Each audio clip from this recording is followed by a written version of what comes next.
It's Monday, so it means we're going to talk about the worst comic books of the week with Doc. And I must say, even this week, I kind of feel bad. Normally, I make him read, the creme de la crap as it is. But, that's kind of what the show entails. But this week, I made him read Women of Marvel 2023 #1. And it feels like I might have stepped over the line. And not just stepped over the line. I might have leaped over the line because this thing was so terrible. Doc, I apologize. Well, you should. I didn't do anything to deserve this one.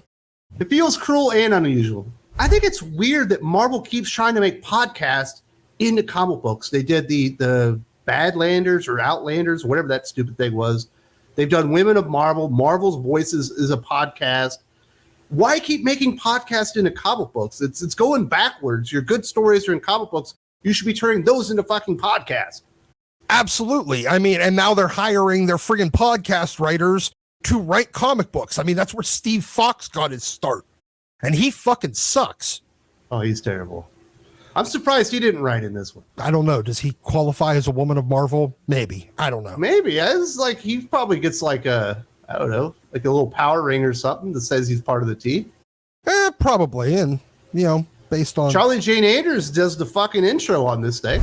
So it does start out, there's a story that kind of connects all these things. It's called What a Girl Wants, from Rebecca Roanhorse, who I believe has done the Echo comic book, with Carola Borelli on art.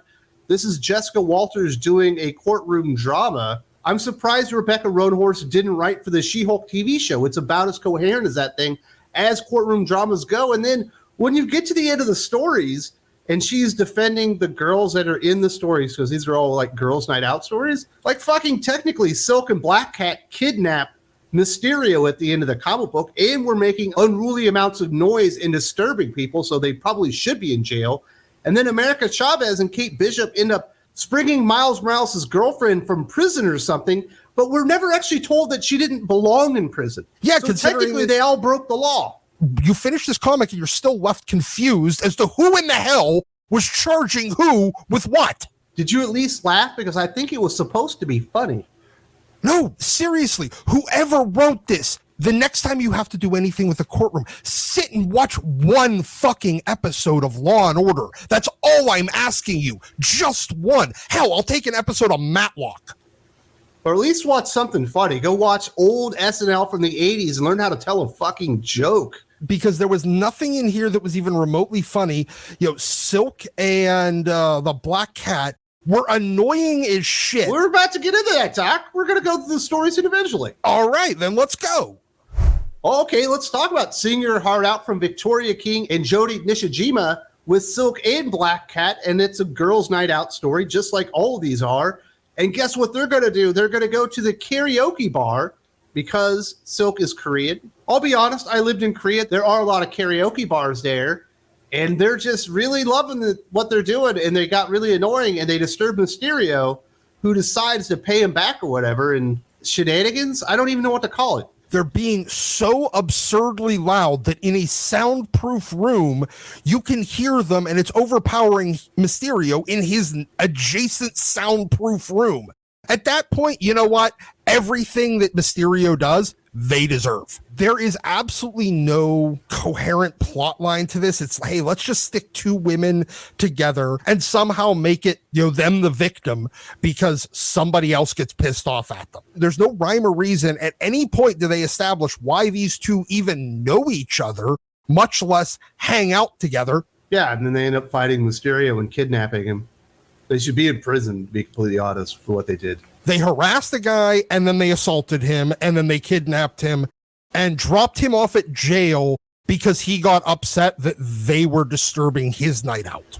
We also got a startling rescue from Melissa Flores and Stacey Lee, starring America Chavez and Kate Bishop in this one. Apparently, America Chavez is sick, and Kate Bishop, who's her bestie, is really worried about her, so they're looking for this person called Starling, who I think is related to America Chavez. They need to find this person so she can get better. But when they break into the prison, holding the prisoner, it's actually Miles Morales' date. I mean, I could kind of get a little bit in the beginning, like, hey, America's sick. She invites Kate Bishop out, but tells her to bring her bow anyway, and then proceeds to have a prison break because she found out there was, quote, a starling being held there. She assumes for whatever reason that because her powers are star related, that it somehow has to do with her origin on that weird science island, because now she's a science freak and not an orphan from a parallel reality or something. I thought it was a planet of lesbians. Yeah, she's not anymore. That was the origin story we got in the Gabby Rivera series, but the most recent miniseries basically retconned that into memory implants. So Dr. Moreau and Splato? Yes, we did. We absolutely lost it, and we probably even lost their weird Sotomayor University and all the weirdos there.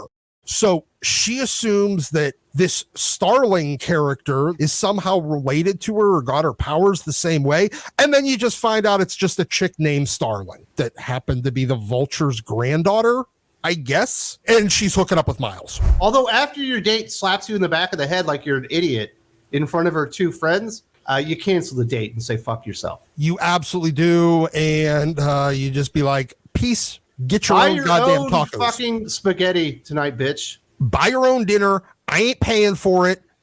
Get out. Nope, they went through with it because, hey, it's a man. So have to destroy him. Well, he ain't a man no more if you put up with that shit. Exactly.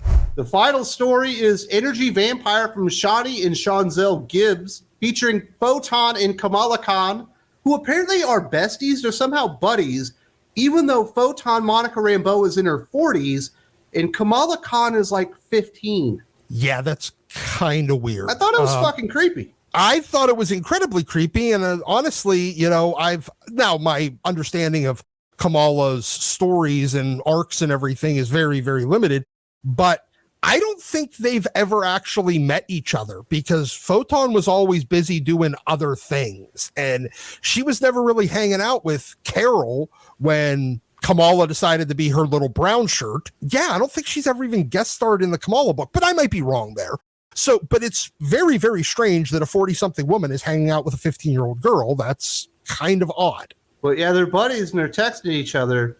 And then Cameron, whatever the fuck that guy's name is, he sneaks up on Kamala and kidnaps her. So Photon sees an explosion and shows up, and they proceed to beat the shit out of him and this other guy. Yeah, some weird demon face energy vampire thing. And Cameron, I guess, works for him, but it's like Kamala's ex-boyfriend. His logic is, I'm going to come to the city that doesn't have a lot of superheroes to protect it, to go do my scouting for the energy vampire guy. There's not a lot of superheroes in New York? Kamala's from New York. Yeah, I know, but they're in New Orleans for whatever reason. Oh, yeah, you're right. That made no sense either. Maybe Monica Rambeau bought her a bus ticket to go visit her without telling her parents. That would be that's totally kidnapping, but sure. You know what? Honestly, every single person in this comic book is a fucking criminal. It's really, really kind of disturbing. You have a minor crossing state lines. You have a woman in her 40s. We don't have the backstory. She just ends up in New Orleans for no reason. Although I do think she might be on a school field trip. I don't remember, but I don't know. It's weird. There's also a dress-up wasp section from Erica D'Urso in here to where you can cut out the wasp, Janet Van Dyne, and then you can cut out outfits and fold them on top of it. How many 5-year-old girls do they expect to go out there and spend $8 for a fucking comic book? You could actually sell a paper doll book and make more money. No mom in her right mind is going to go out there and be like, oh, the women of Marvel 2023 with writers no one's ever heard of. I should go spend $8 or $9 on this. And there's a dress-up wasp section for my daughter? Woo! Yeah. Well, that's because we all know that the dress-up wasp section isn't for anybody's daughter. It's for 30-something cat ladies that miss their childhood. Maybe the Gail Simones of the world will actually dress up her own wasp or something, and then the fucking cat will eat it or something. But it would be a worthy end game for this comic book because it absolutely sucks. And I got nothing nice to say about it. What an absolute waste of my time. Well, yeah, and I mean, by the time we're done, the judge in the case, because it keeps cutting back to this stupid court case, like between every story. It's the glue that holds the story together, Doc. It is, and the entire story. I mean, this is what I mean by, like, just watch literally one episode of Matlock. That's all I'm asking. It starts with, Jennifer Walters giving a opening statement all the way to the end. At no point does the prosecution even get to try to make a case, and then the judge just throws times for no reason. But yeah, and then the judge just throws it out. Oh, yeah, sure, fucking why not? This isn't the only time I've talked about the women of Marvel here on the channel. I haven't talked about the comic before, but I did talk about the Women of Marvel panel from 2022 and how it symbolized every single thing wrong with Marvel Comics at the time and here into 2023 as well. If you haven't seen this video, you got to check this one out. There's also a link in the video description.